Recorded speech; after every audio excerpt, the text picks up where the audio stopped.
Yeshua Mashiach, Yeshua Mashiach, Yeshua Mashiach, Yeshua Mashiach. Soyez richement bénis, vous qui nous suivez en ce moment. Nous allons prier. Éternel Dieu de gloire, le Dieu d'Abraham, d'Isaac et de Jacob, le Dieu de l'Alliance.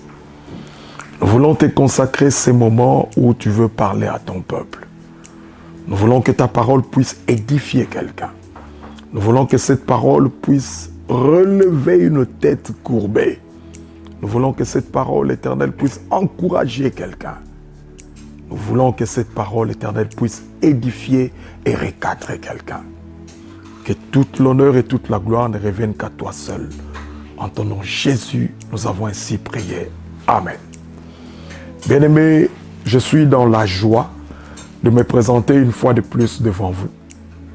Aujourd'hui pour un thème très important et très édifiant qui s'intitule Ismaël quand même. Pourquoi nous avons intitulé ce thème Ismaël quand même? Nous allons le comprendre après la lecture de ces deux portions d'écriture. Premièrement, dans le livre de Genèse 15, à partir du verset 1er.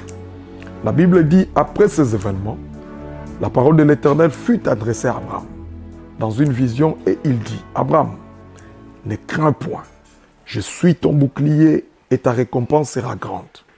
Abraham répondit, Seigneur éternel, que me donneras-tu? Je m'avais 100 enfants et l'héritier de ma maison c'est Eliezer de Damas. Et Abraham dit, voici tu ne m'as pas donné de postérité et celui qui est né dans ma maison sera mon héritier. Alors la parole de l'Éternel lui fut adressée ainsi.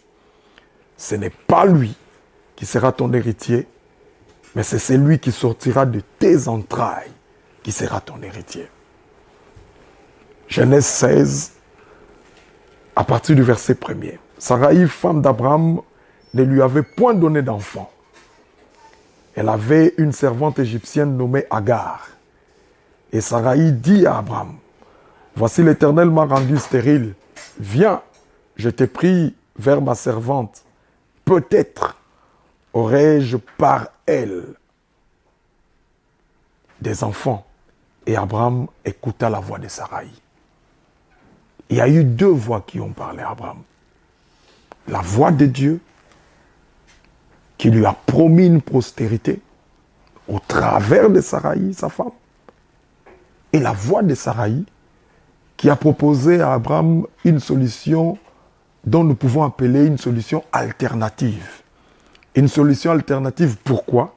Parce que la Bible dit, l'Éternel ne m'a point donné d'enfant. Voici, prends ma servante. Peut-être par elle, j'aurai un enfant. Voilà pourquoi nous avons intitulé ce thème Ismaël quand même. Ismaël quand même veut dire tout simplement que nous avons reçu une promesse de la part de Dieu. Mais cette promesse semble prendre du temps. Cette promesse semble prendre de l'élastique. Cette promesse tarde à arriver. Et l'homme, de par l'impatience, de par les doutes qui naît à partir de ces événements-là, l'homme commence à réfléchir sur des plans B ou sur des solutions de rechange. Ismaël quand même. Combien de personnes en ce moment se retrouvent plusieurs années après le mariage sans enfant? Et il y a d'autres voix qui viennent, d'autres personnes qui viennent vers vous pour vous dire, allez-y voir ces féticheurs. Peut-être au travers de ces féticheurs, tu peux avoir un enfant. Ça, c'est une solution Ismaël. Il y a des solutions Ismaël. Va dans telle loge. Entre peut-être dans cette loge. Et tu vas avoir de la solution. Tu auras peut-être un travail bien rémunéré. C'est une solution Ismaël. Le découragement. Parce que la promesse de Dieu tarde à arriver. Bien-aimés dans le Seigneur, Dieu a une solution pour le problème qui nous dépasse. Et cette solution, c'est la solution de Dieu. Cette solution, ce n'est pas notre solution. Ce n'est pas nos propositions, ce n'est pas nos solutions alternatives. mais c'est la solution de Dieu. Parce que c'est lui qui a fait la promesse est fidèle. C'est lui qui a fait la promesse, veille sur sa promesse pour l'accomplir. J'aimerais encourager quelqu'un. Ne cherche pas de solution, Ismaël. Reste ferme dans ce que tu as entendu de Dieu. Dieu a parlé un jour à Josué. Et il a dit à Josué, regarde Josué, je t'ai offert Jéricho.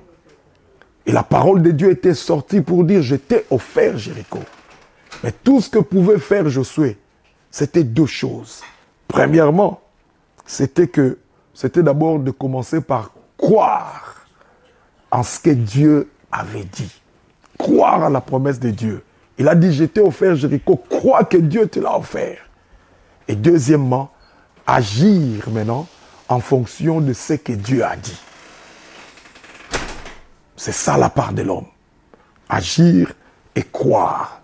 Parce que le Dieu que nous servons n'est pas un homme pour mentir, ni un fils d'homme pour se repentir. Devant le puissant Philistin, toute l'armée d'Israël était tétanisée. Toute l'armée d'Israël était découragée, il n'avait plus de force. Parce que la personne qui était en face, c'était un homme puissant. Et tout le monde avait peur. La Bible dit 40 jours et 40 nuits. Il venait, il défiait, il insultait. Et tout le monde avait peur. Personne ne savait lever même sa main. Personne ne savait même dire mot. Mais il y a eu un jeune homme qui avait foi en Dieu. Et ce jeune homme-là, c'était David. Ce jeune homme est venu pour appeler celui qui faisait craindre tout le monde. Il a d'abord commencé par l'appeler incirconcis. Pourquoi? Parce qu'en lui, il y avait les dieux vivants. Il avait les dieux puissants. Il a dit, qui est cet incirconcis qui ose insulter l'armée du Dieu puissant? Et c'est ça, la foi en Dieu. Ne cherchons pas des solutions de rechange. Continuons à croire à la promesse de Dieu. La Bible dit dans Habakkuk 2:3, car c'est une prophétie dont le temps est déjà fixé. Quand Dieu parle, il fixe le temps, parce qu'il est le maître des temps et des circonstances.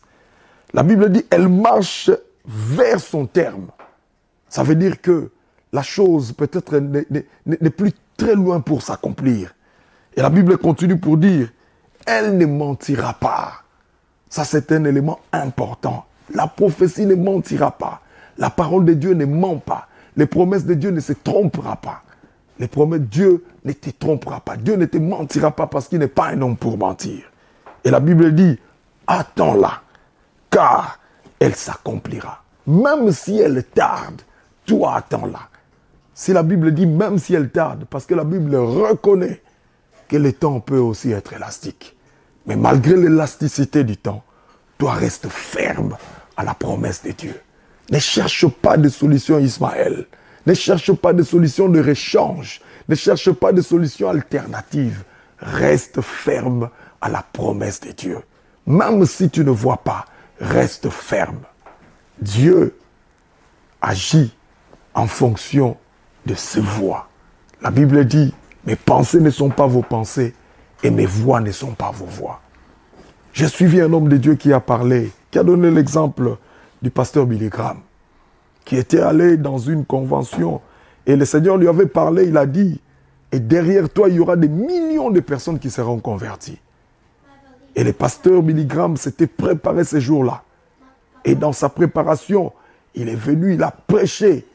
Et vous sentez quand vous prêchez et que le message passe bien, vous le sentez vous-même. Il a prêché, le message était puissant. Et il s'est dit, quand je vais faire l'appel d'âme, il y aura des millions de personnes qui vont s'avancer. Il a appelé et il n'y avait qu'une seule personne qui était avancée. Et il s'est dit, j'insiste un peu, peut-être d'autres personnes viendront conformément à ce que Dieu m'avait dit. Il a insisté, mais il n'y avait que cette seule personne qui était passée. Il a dit, bon, je prie quand même pour cette personne. Il a prié pour cette personne-là. Et la personne a donné son âme à Dieu.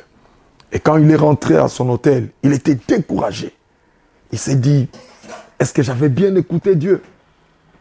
Est-ce que Dieu m'avait réellement dit que derrière moi, il y aura des millions de personnes qui vont se convertir? Pendant que moi, de visieux, je n'ai vu qu'une seule personne. Et il pouvait se dire, Peut-être que j'ai mal entendu Dieu, ou Dieu ne m'a pas dit vrai. Et en rentrant 10 ans après, il a reçu une invitation de ce même pays, un homme de Dieu, qui derrière lui, il y avait des millions de personnes. Et cet homme de Dieu l'a invité. Et quand il est arrivé, quand l'homme de Dieu l'a présenté devant le peuple de Dieu, il l'a présenté comme son père spirituel. Lui, il s'est dit, père spirituel, peut-être parce qu'il m'a suivi à la télé. Il a dit non. Souvenez-vous, il y a 10 ans, vous avez prêché dans ce pays. Et vous avez appelé les gens à se convertir. J'étais la seule personne qui était passée. Et aujourd'hui, à partir de cet événement-là, derrière moi, il y a plus d'1 million d'âmes. Il y a plus d'1 million qui ont accepté le Seigneur par le travail, par le ministère que le Seigneur m'a donné.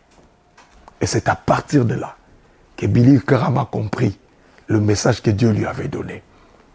Je vais dire à quelqu'un, la Bible dit, mes pensées ne sont pas vos pensées et mes voix ne sont pas vos voix. Dieu agit en fonction de ses voix, non pas en fonction de ce que nous pensons. Alléluia. Je vais chuter pour encourager quelqu'un qui a déjà des solutions de rechange, qui a déjà des solutions Ismaël, qui s'est dit comme les choses tardent, je veux peut-être essayer autre chose. Je vais parler à cette personne qui s'est dit, les choses de Dieu tardent trop, ou Dieu, je ne crois plus à la véracité de la parole de Dieu. Je vais dire à quelqu'un, en me basant sur cette anecdote d'un homme de Dieu, comme toi, qui était aussi découragé, qui a prié fort, qui a cherché Dieu de toutes ses forces. Et la nuit, en dormant, il a fait un songe. Et dans ce songe-là, il était en train de marcher le long d'une plage. Et sur cette plage-là, il a vu les traces de pieds de 2 personnes. Il a compris que c'était lui et le Seigneur Jésus-Christ. Et en avançant, il a constaté que les traces de pieds d'une personne avaient disparu. Et quand il s'est réveillé, il a dit, Seigneur, je comprends que j'étais avec toi. Mais je comprends aussi que tu m'as laissé, tu m'as abandonné. Et il pleurait, il a prié, il pleurait. Le Seigneur lui a dit, effectivement, les traces de pieds de ces 2 personnes que tu as vues, c'était toi et moi. Mais il est arrivé à un moment donné, tu as constaté que les traces de pieds d'une personne avaient disparu. Et tu as cru que c'était moi qui n'étais plus là. Mais je t'informe que ce n'est pas moi. Moi, j'étais toujours là. Mais pose-toi la question, où toi tu étais? Je t'informe aussi que tu étais fatigué. Et tu m'avais demandé de te porter. Et quand je te porte, c'était normal que tes traces de pieds disparaissent. Je vais dire à quelqu'un, même si tu as l'impression qu'il n'est pas là, cela ne veut pas dire qu'il n'est pas là. Il est là avec toi. Il a dit, je serai avec vous tous les jours. Je veux te parler à toi, qui se sent complètement déboussolé, qui est découragé et qui pense à des solutions de rechange que j'appelle des solutions Ismaël, parce que les choses tardent. Dieu ne te mentira pas. Garde ta foi et la foi produira des actions. Que Dieu te bénisse, que Dieu te bénisse et que Dieu te bénisse. Amen.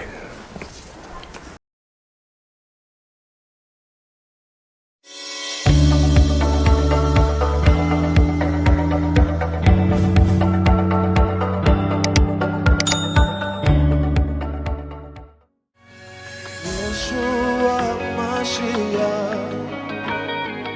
Yeshua Mashiach, Yeshua Mashiach, Yeshua Mashiach.